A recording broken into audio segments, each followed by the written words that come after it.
Good morning po. Ang topic po natin ngayon is social and cultural concepts on gender. And ito po ay nahati sa tatlong bahagi. Yung 2.1 po yung gender per language, 2.2 gender per education, and 2.3 gender and media. Sorry po. Next slide po. Gender per language. Ano nga ba yung matututunan natin dito sa gender per language? Sabi niya dito, yung una, definition and functions of language. Then yung pangalawa, define sexism in language. Pangatlo po, discuss why language matters in attaining gender equality. Language. Yung language po is siya yung the medium of communication natin. Tas ang sabi po dito is a body of signs, symbols, sounds, and words with significant meanings which are used for communication. Ang isa pa po niyang meaning is communication is the process of transmitting a message from the source to receive. Next slide po. Instrument for building civilization. Building block, adhesive, and essential means for developing science, technology, and the arts.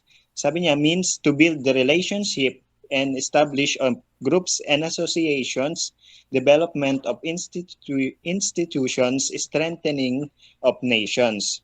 Ano nga ba yung sexism sa language? Sabi niya dito, una, it is the use of language which devalues members of one sex almost invariably women and thus foster gender inequality.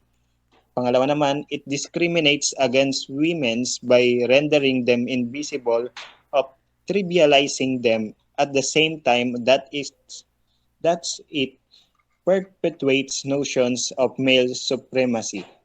Next slide po. Why the concern about mere words? Number one, language articulates consciousness. Sabi niya dito, it is not only orders are taught but from infancy. We learn to use language to give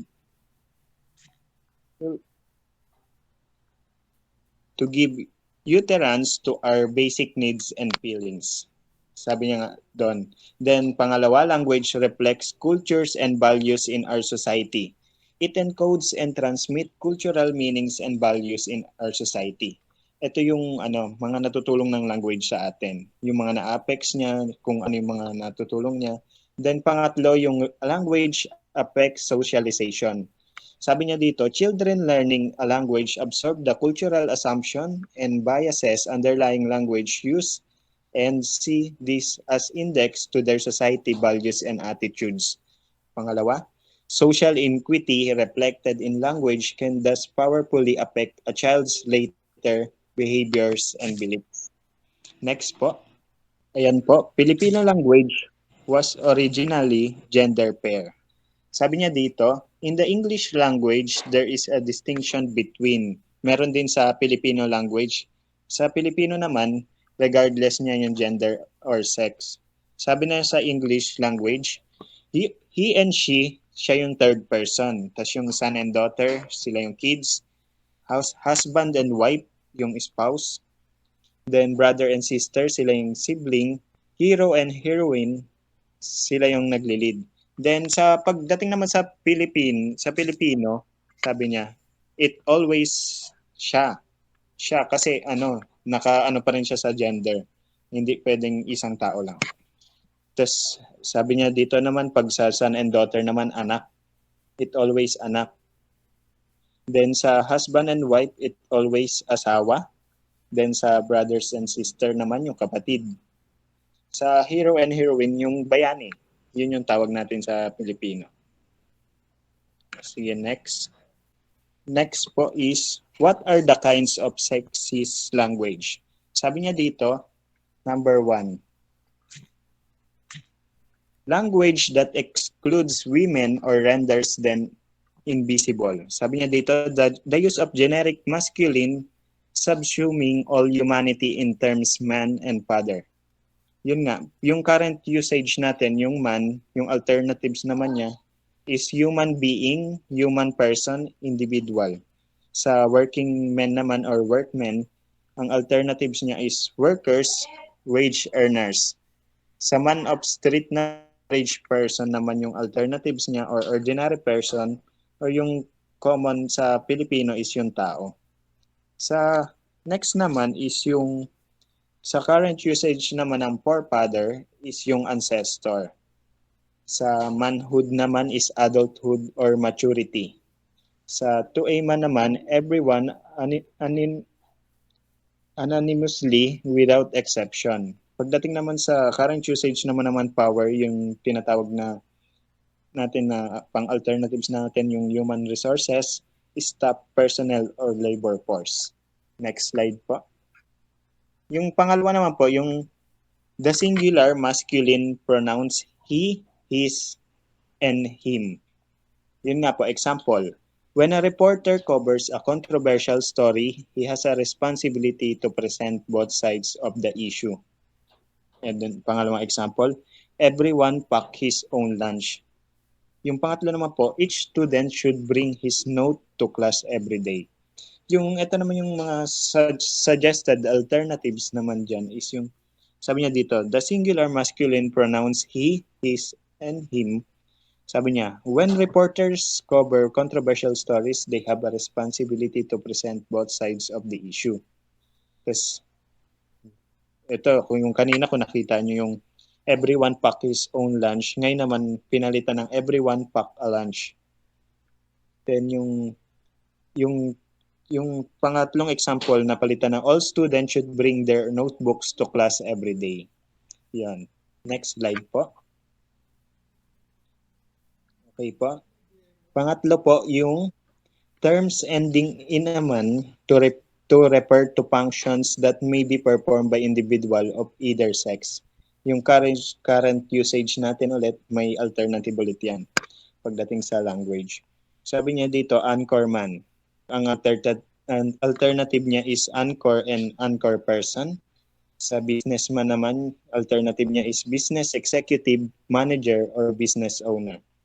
Sa cameraman naman, yung camera operators, cinematographers, and photographers. Sa chairman naman, tinatawag din siyang chairpersons or chair. Sa fireman naman, yung firefighters natin. Sa policeman naman, yung police officers, law enforcer officers. Sa salesman naman, tinatawag, yung alternative niya is yung salesperson or sales representative, sales agent. Sa watchman naman po, yung guards, yun yung mga guards natin. Then spokesman naman, yung spokesperson and representative. Next slide po. Ayan po, number 4 po. Terms used as thought they apply to adult males only or appropriated to a particular sex. Example, settlers moved west taking their wives and children with them. Yung alternative ng wives and children, pwede natin siyang tawagin na families. Then, pangalawa po, people don't give up power. They give up anything else first. Money, home, wife, but not power. Yung wife, pwede nating tawagin din siyang spouse. Yung sabi niya, the generic masculine reflects gender inequality in the women are never seen in terms of general or representative humanity. Men represents the universal or the human to which women are the others. Yung plural form prepared unless you know the sex of the teachers on the or the secretary, in which case used to appropriate pronoun. Number 5 po. Next po. Okay, number 5. Language that trivializes women or diminish their stature. Sabi niya dito, feminine suffixes such as yung S, yung ESS, tapos yung it na ETTE, tapos yung tricks, tapos yung ME, yung EMME. Sabi niya, make a necessary reference to the person's sex, suggest triviality, unimportance, or inferiority of women occupying such a position. Yung current usage niya at alternative. Sa actress, actor. Pwede siyang tawagin na actor. Authoress, yung author. Comedian, comedian. Yung heroines, yung heroes. Hostesses, yung host. Usherette, yung usher. Proprietress, yung proprietor. Yan. Number 6 po. Next slide. Sa number 6 po yung language which disparage and marginalize women or persons of another gender. Yung current usage ng girl, pwede siyang alternative niya is adult female. Yung sales girls, yung saleswoman, then yung sa ladies naman, women, yung little woman naman or yung the better half, yung wife. Yung pag sinabing Girl Friday naman, yung alternative nun is administrative assistants. Yung chambermaids naman, yung hotel workers. Yung ladies chattering naman natin, is yung alternative niya is women talking, speaking, or conversing. Yung dykes naman, gay women, female, homosexual, yung tinatawag nating lesbian. Sa busboys naman, yung waiter's assistant. Next slide po. Number 7 po. Sabi niya dito, language that foster unequal gender relations. Sabi niya, yung current usage ng man and wife, yung pwedeng alternative natin is yung husband and wife. Sa men and girls naman, men and women's or boys and girls. Sa current usage naman ng men and ladies, pwede naman tawagin ulit na men and women, tapos yung ladies and gentlemen. Tapos yung sa current usage naman ng President Bush or Mrs. Arroyo, President Bush din and President Macapagal Arroyo. Dun kay Karen and Trinidad naman, alternatives niya is De Vera and Trinidad or Karens and Chris Austin.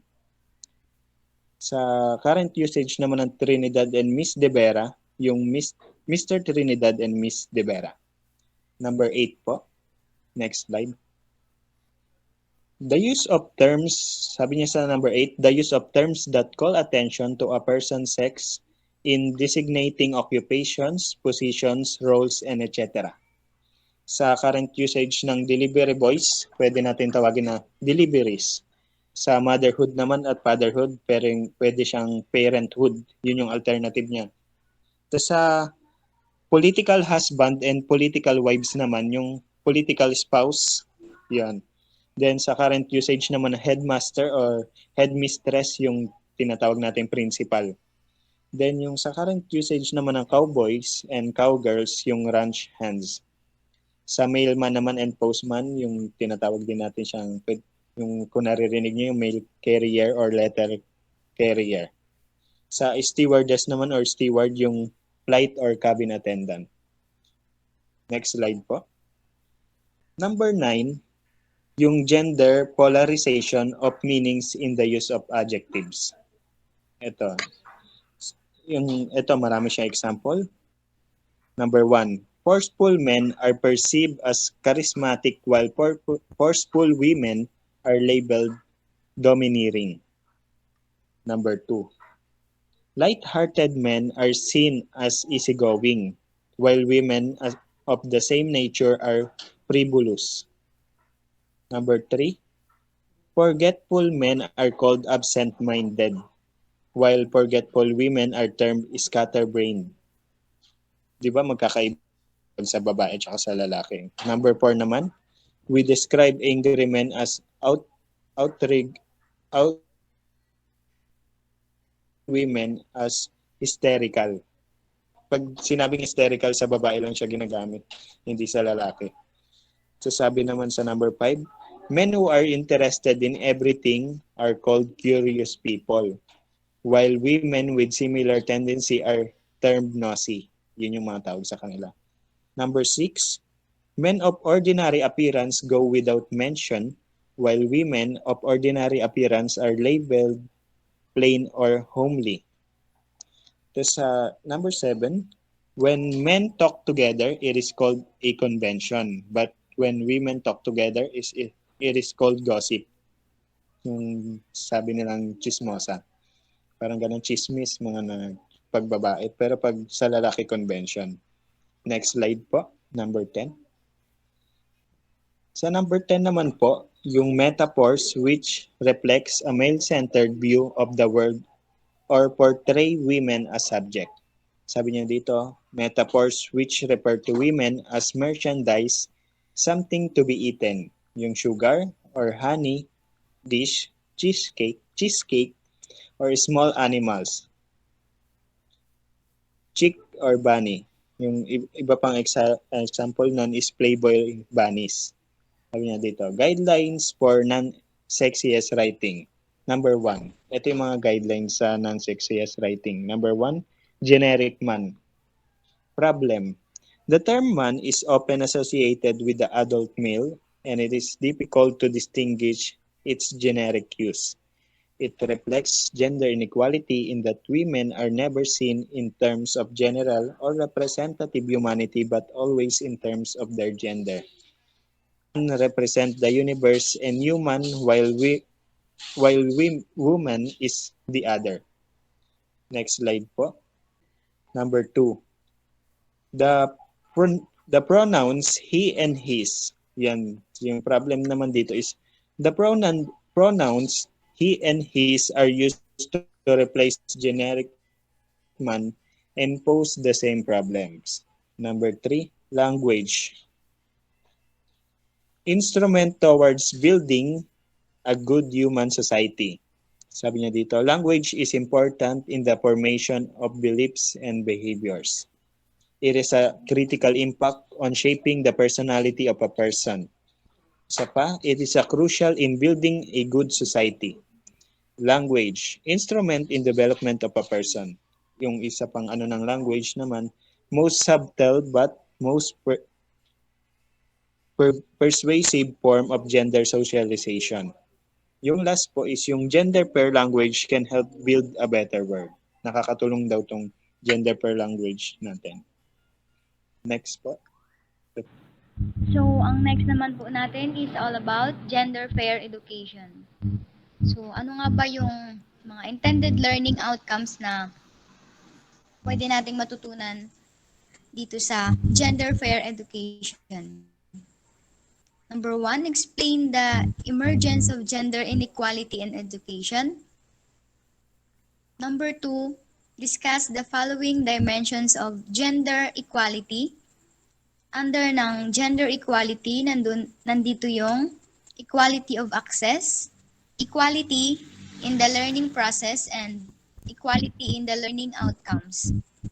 Number three is to enumerate different strategies on how to attain gender and equality in education. Next slide po. Gender fair education. Kung makikita niyo po, mapapansin niyo po dito sa figure 2.1 na Republican motherhood. During the revolutions, American placed emphasis on the role of mothers in educating their daughters in the values of republic. Motherhood was even considered to be a fourth branch of government. Republican motherhood was the term coined with the notion that women should serve as educators of young men in order to teach them to be productive citizens and to be defenders of independence. And this has affected the participations of girls and women in education. Next slide po. So, kung makikita nyo naman po dito sa figure 2.2, Georgia Female College. Sabi po dito, the first institution which offered baccalaureate degrees to women was Georgia Female College in 1855. Sa University of Iowa po, admitted women. It was the first university which accepted women in their baccalaureate degrees. So, yung mga women lang daw po. And it aimed to ensure equity, inclusion, and gender equality. It recognized that the gender equality is linked to the right to education for all. The achieving gender equality requires a right-based approach that ensures the boys and girls, women and men not only gain access to and education, complete education cycles, but are empowered equality and through Education. Education play a vital role in achieving gender equality. Next po. Ayan, makita po natin dito sa figure 2.3, Gender Parity Index for Enrollment in 2012 to 2018. So sabi dito, gender equality in education has different dimensions. So the following are the dimensions of gender equality in education. Una-una, equality of access. Pangalawa, equality in the learning process and equality in the learning outcomes.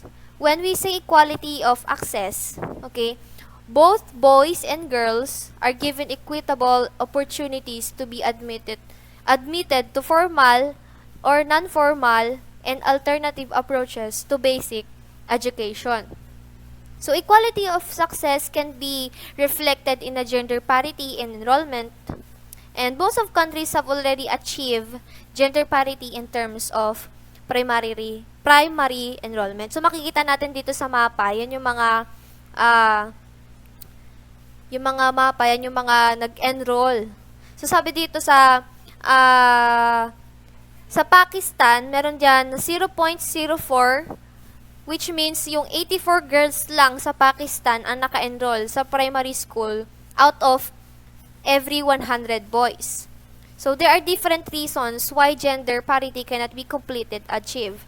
Some of the reasons are poverty, geographic remoteness, armed conflict, and also lack of school infrastructure and poor equality education. So looking at the secondary level, gender disparity still exists. However, in this level, gender disparity disadvantage boys in many countries. So sa India, makita natin India, Philippines, Burundi, 93 boys are enrolled in lower secondary level for every 100 girls. So ang unti lang ng girls talaga. Lack of formal education disadvantage both boys and girls. So sabi dito, it is believed that girls face greater risk. Both may face social economic marginalization, but girls are at greater risk of early and forced marriage and adolescence childbearing. So, pangalawa, sa figure 2.4, makita natin dito sa picture, sabi dyan, boys are doctors. Pangalawa, girls are nurse. So, gender equality in education also means equality in the learning process. It does not end with parity enrollment, but we have to look in the classroom setting or actual delivery of the lessons. So, we are trying to meet gender equality in education, but the learning materials do not intend to do same. Teaching strategies and learning materials used in the classroom should be free from gender, stereotype, and gender biases. So ngayon, there is still existing issues in gender in education. It is also important to note that both males and females are affected by these issues. Some of the issues relevant to girls are the following. Unang-una, parang pagbagsak ng self-esteem natin, ba? Gender biases in testing, achieving gaps in math, di ba? Minsan, sabi nila mas magaling ang lalaki sa math kaysa sa mga babae. And science and absence of women's issues in the curriculum. On the other hand, male also have unaddressed mental issues, stereotyping, and low education outcome concerns. Boys also have higher rates of high school dropout. So, yun lang po. In terms of equality in learning outcomes of the following suggested, A. Train teachers to understand how their perceptions or expectations or male-female students may influence how they assess students. And B. Include an assortment of questions type when developing test, examinations, or assessment questions to respond to diversity in students' learning style. Letter C. Use various question types and weigh the test items to ensure that the students with different learning styles have equal opportunities to succeed. And letter D, balance classroom, okay? Assessment methods to evaluate groups and individual work using verbal and written evaluation tools. And lastly, Review existing tests, examinations, assessments to determine whether the examples and language used are free for gender biases and stereotypes. Okay? Remove any gender-specific content and ensure that examples reflect a balance in girls and boys experience. Ito nga yung sinabi ko sa kanina na sabi diyan, there are still existing issues in gender in education. So, hindi lang girls ang maraming issue sa sarili or when it comes sa education, maging boys din. So, sabi nga sa dulo dito, boys, sabi niya sa dulo, boys also have higher rates of high school dropout. So, yun lang po ang sa module 2, ang gender fair education. Next po. Okay, for chapter 2.3, gender and media.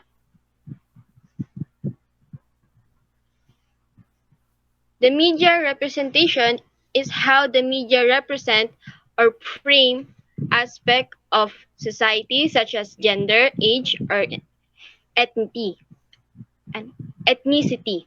It is important because it shapes the audience knowledge and understanding and will contribute to their ideas and attitude. So dito sa gender and media, halos lahat ng bahay or lahat ng pamilya meron ng kanya-kanyang television. So talagang necessary or talagang ito yung source ng information ng bawat pamilya. And natatalakay natin dito kung paano nga ba nakakaapekto ang media sa gender ng isang tao. Because of our exposure to television, the media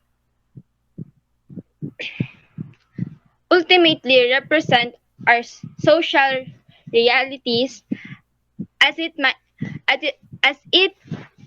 mirrors the ideologies, belief system, and stereotype. The people behind the production of the content have their own ideologies, ideas, and beliefs, and that greatly contribute to what we see in the media. Media procedure, editor, director, writers, and a network values reflect through its content. Next slide po. Okay, media stereotypes.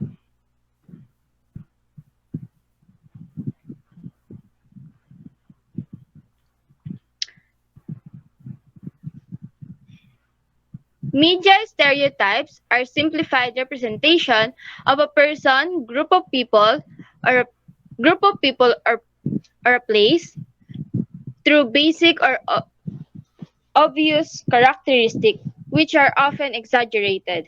Although stereotype can help people connect with the content as they reflect it in their own realities, it can have negative effect on disadvantaged group like the LGBT community by reinforcing negative and even false stereotype.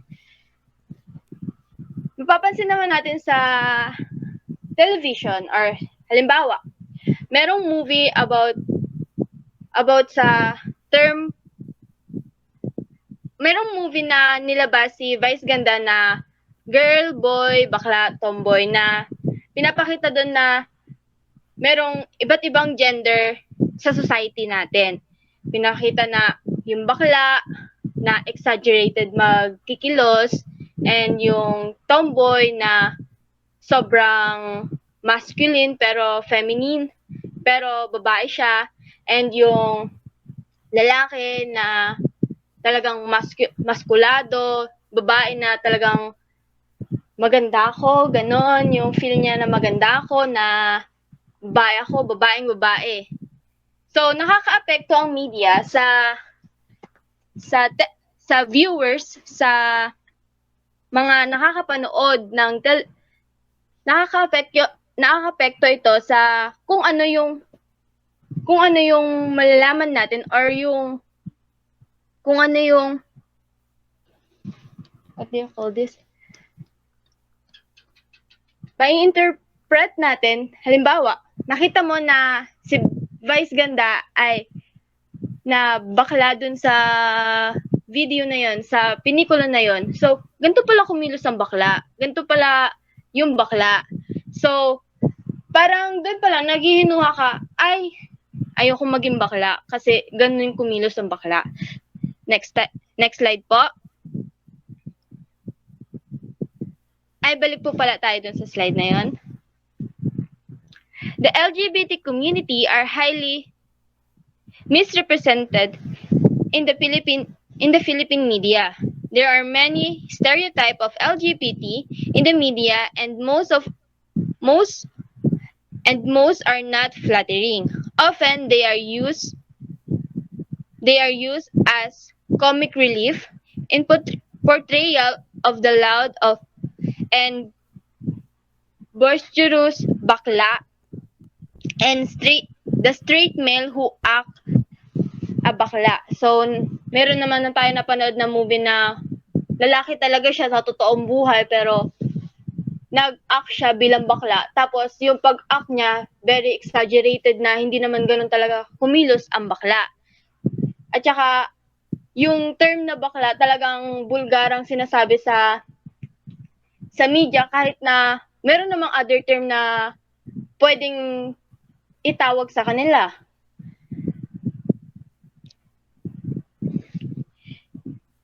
Tapos yung awkward tomboy who eventually become a feminine woman after meeting the man of her dreams.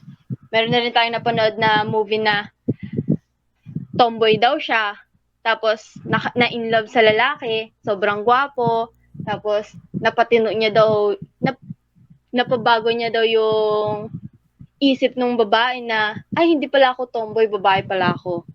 So, doon, parang mako-confuse yung mga televiewers niya. Ganun ba talaga? Kapag tomboy ako, tapos na-in love ako na hanap ko yung man of my dream, magiging babae talaga ako.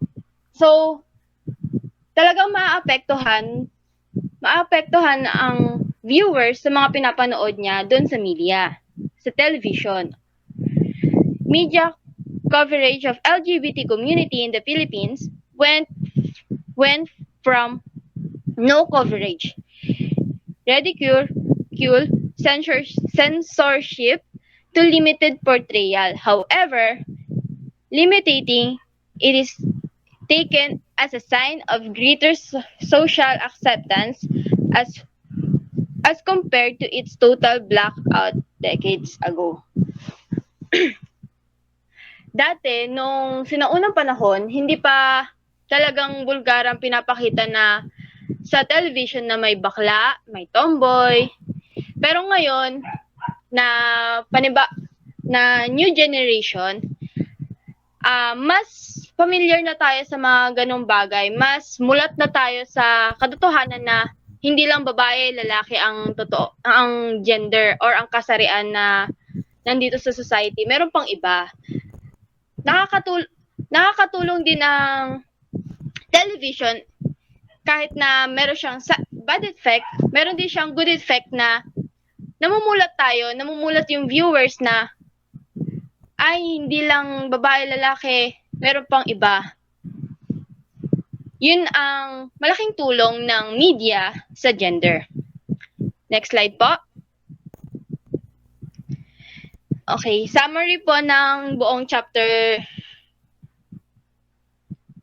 module 2, gender fair language, aims to reducing gender stereotype and discrimination. The following are some strategies to attain gender fair language.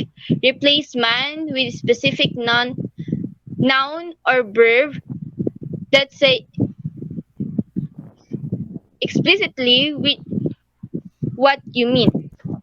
Use noun that encompass both men and woman. In making general statement, add woman. He or she can be used or replace generic man. Use plural form. Use plural form. Gender fair education is gender equality in education in terms of access, learning process, and learning outcome. It includes parity of enrollment and actual attendance of students, gender fair teaching and strategies. Learning learning materials are used in the classroom.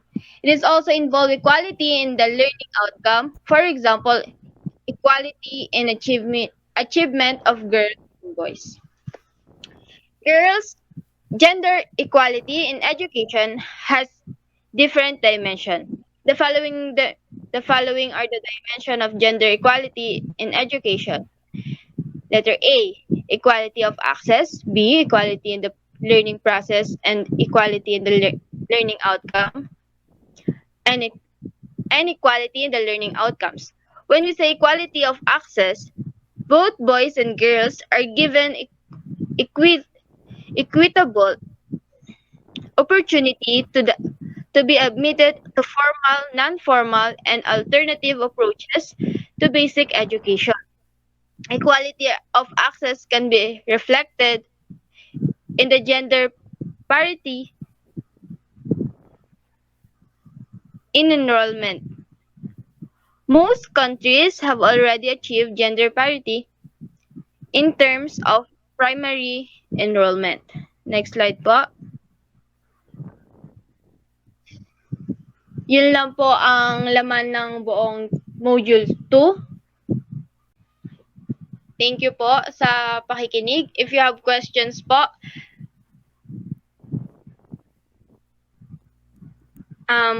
feel free to message us.